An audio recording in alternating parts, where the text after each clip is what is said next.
Hi friends, welcome back. तो friends, अभी का वीडियो है एलएसी सीमा पर रेड अलर्ट जारी, सैटेलाइट तस्वीर में खुलासा। कुछ हुआ है, मतलब रेड अलर्ट इसलिए हुआ होगा कि कोई डेंजर काम हो रहा है। तो दोनों मेरे ख्याल से इंडिया ने चाइना से कुछ पंगे दिख रहे होंगे कि कुछ गड़बड़ चल रही है उस एरिया में। तो चलो वीडियो शुरू करते हैं। वीडियो शुरू करने से पहले अगर आप चैनल पर नए हो और आपने अभी तक सब्सक्राइब नहीं किया है तो जल्दी से पहले सब्सक्राइब के बटन और बेल आइकन को क्लिक कर लो ताकि आपको हमारे सारे न्यू वीडियोस के नोटिफिकेशन मिल जाएं जैसे हम अपलोड करें। अगर आपको वीडियो पसंद है प्लीज लाइक एंड शेयर। चलिए शुरू करते हैं।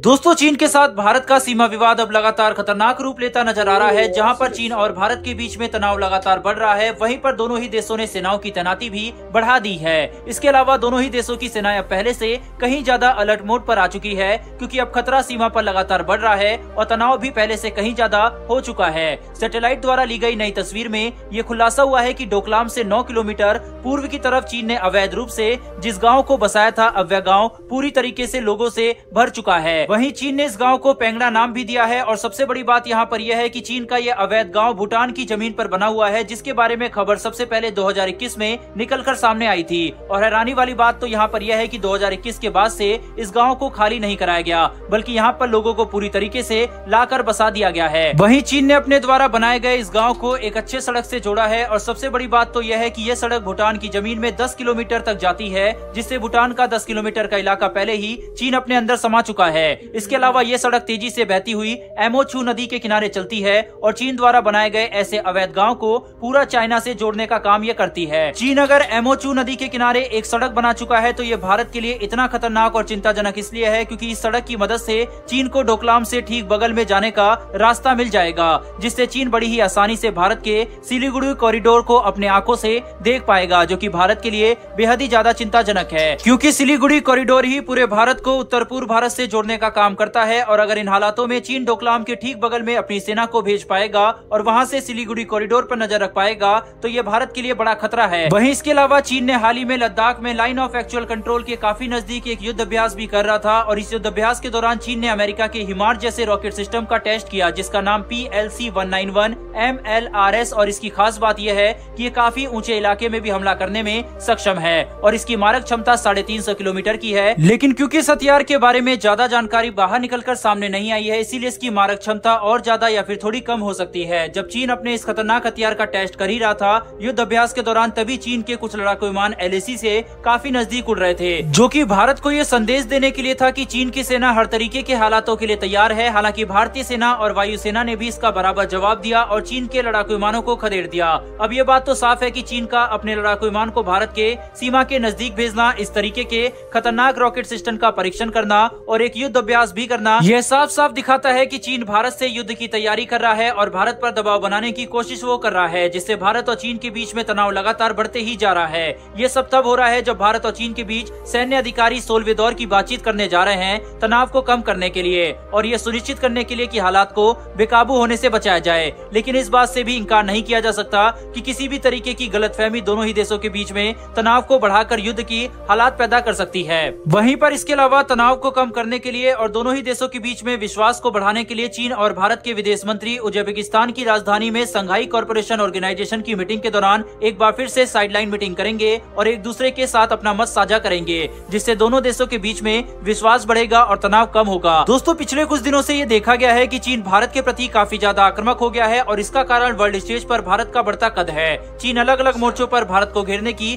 कोशिश कर रहा है और जब LAC और अरुणाचल प्रदेश में उसकी दाल नहीं गली तो अब एक बार फिर से भूटान में एक नया विवाद वो छेड़ रहा है। वहीं पर हमने कल की ही वीडियो में आपको बताया था कि भूटान ने कहा था कि हम चीन से अपने रिश्ते सामान्य करना चाहते हैं और इसमें भारत को कोई समस्या नहीं आएगी। वहीं पर आज ही भूटान से ये खबर आ गई है और भूटान अब भारत की मदद के लिए गुहार लगाएगा, क्योंकि पिछली बार भी डोकलाम में चीनियों को भगाने के लिए भारतीय सेना ही मैदान में उतरी थी। क्या इस बार भी भारत को भूटान की मदद के लिए सामने आना चाहिए या नहीं? अपनी राय कमेंट बॉक्स में लिखकर जरूर बताएं। साथ ही अगर आपको ये इन्फॉर्मेशन और वीडियो पसंद आई हो तो वीडियो को लाइक करके चैनल को सब्सक्राइब कर बेल नोटिफिकेशन को ऑन कर लें। फिर मिलेंगे ऐसी एक नई वीडियो के साथ। धन्यवाद। जय हिंद।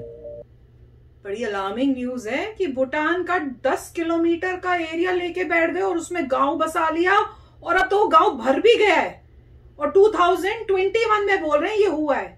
तो इतने टाइम तो सो रहा था क्या भूटान? मुझे तो ये नहीं समझ में आया। भूटान के पास तो कोई इतनी जबरदस्त आर्मी वगैरह नहीं है। तो तुम एक्शन लो ना। और वैसे कहते नहीं है कि इंडिया जो है वो ही उनको हेल्प करता है, अपनी आर्मी और उस टाइप से सपोर्ट देता है, तो उसी टाइम क्यों नहीं मांगी इंडिया से हेल्प? तब कह रहे कि हम चाइना के साथ खुद ही कर लेंगे या कुछ ऐसे लग रहा है मुझे तो न्यूज में उन्होंने ये बोला है। अब कह रहे हैं कि अब उनको लग रहा है कि भैया इंडिया हमारी हेल्प करे, अब ऑफिशियली मांगे हेल्प, अब इंडिया करे, करना तो चाहिए मेरे ख्याल से, क्योंकि वो हमारे यहाँ पास आ गया है। तो अगर हेल्प का बल्कि बोले तो ये देखना है कि ऑपरेशन क्या हो गया, क्या इंडिया जो है कैसे काउंटर करेगा। जो किसी ने वहां पे अपने लोग मतलब सेटल कर लिए, खाली एरिया था, खाली एरिया ले लिया, सेटल कर लिया, तो मेरे ख्याल से इंडिया को भी वैसे ही करना पड़ेगा।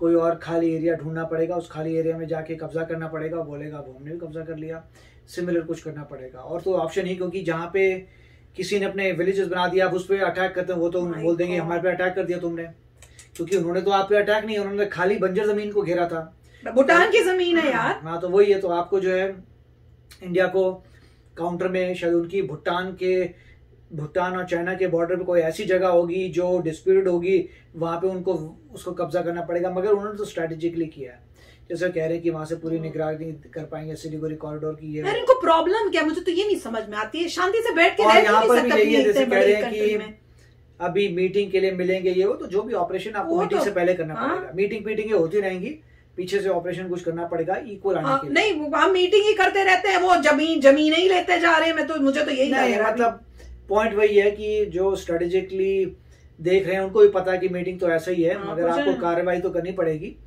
तो आई होप। और एक बार चाइना ले लेता है उसके बाद वापस कभी आती ही नहीं चीज, मैंने तो ये देख लिया अभी तक, तो मुझे तो समझ नहीं आया। वापस तो कुछ नहीं। पॉइंट यही है कि सिर्फ एक बार ये हुआ था कि वही पैंगोंग लेक जो है वहां पे आके पीछे चले गए थे दोनों साइड्स, बस इतना ही हुआ था डिफ्यूज टेरिटरी में। वही सबसे बड़ा अब तो ज्यादा लेना चाहिए, अब तो लेके जब भी अगर सिचुएशन हो पीछे करो और उनका लैंड लो भैया। भूटान में मेरे ख्याल से भूटान और चाइना के बॉर्डर पे उनको कोई एरिया देखना पड़ेगा जो डिस्प्यूटेड है, और वहां पे जाके अपना विलेज सेटल करना पड़ेगा ये वो। मगर यही है देखिए कि भूटान से बात करनी पड़ेगी कि आप फुली इंडिया के कंट्रोल में आ जाओ, क्योंकि जिस तरह से होता रहा तो इंडिया का पार्टी बन जाओ, समथिंग लाइक दैट। और मतलब ऐसा कुछ रोज का सुन के अभी प्रोटेक्टोरेट ही कहा जाता है, भूटान को प्रोटेक्टोरेट ही कहा जाता है। पार्ट ऑफ इंडिया ही बन जाओ यार। छोटी कंट्रीज को वैसे ही तुम सेफ नहीं हो खासकर, तो इवेंचुअली यहाँ तो चाइना ले लेगा। अब बेटर है कि आप इंडिया का पार्ट बन के अपना शांति से तो रहोगे, समथिंग लाइक दैट कि आप उनको सोचना है। बट ऐसा है कि आप अगर इंडिया फ्रेंडली है उसके अंदर जो आते हैं तो आपको पूरी इतनी एक्सेस मिल जाता है पूरी कंट्री का, और उससे आपका फायदा होगा। बट देखते हैं, आई होप कि कोई ना कोई ऑपरेशन हो। तो सिर्फ ये ना हो कि टॉक से तो कभी कोई प्रॉब्लम लगता नहीं है। टॉक से वो प्रॉब्लम सॉल्व होती है कि भाई उन्होंने इतना घेरा हुआ है, हमने इतना घेरा हुआ है, तो उसका क्या करना है। मगर टॉक से ये सॉल्व नहीं होगी, कोई बंदा पीछे चले जाएगा। तो बहुत ही अलार्मिंग है सिचुएशन है कि इतना हो गया कि पूरा भर ही गया, गाँव ही बन गया और कुछ एक्शन ही नहीं लिए जा रहे हैं। तो समझ ही नहीं आती क्या चल रहा है। दुख की बात है। अब ये होता है, देखिए ऐसी न्यूज आती है फिर सब लोग भूल जाते हैं, दुनिया आगे चलती रहती है। वही तो है, यही तो। अब कौन अपडेट देगा? मैं गारंटी देता हूँ उसकी कोई अपडेट नहीं आने वाला। अब एक न्यूज आ गई, खत्म हो गया, लोग अपनी जिंदगी जी रहे हैं, पता नहीं आपको हुआ क्या उसका। वो तो है। कोई ट्रैक नहीं रख रहा, कोई कुछ नहीं कर रहा कि वापस आके बोलेगा हम आपको अपडेट देते हैं। पर गलती भूटान की है कि Bhutan should have been more proactive. इतना है कि चलिए आर्म्ड फोर्सेस जो है वो कुछ ऑपरेशन करेगी, होपफुली सब ठीक हो जाएगा। होप तो यही है भाई, होप है कि ये न्यूज जल्दी आए।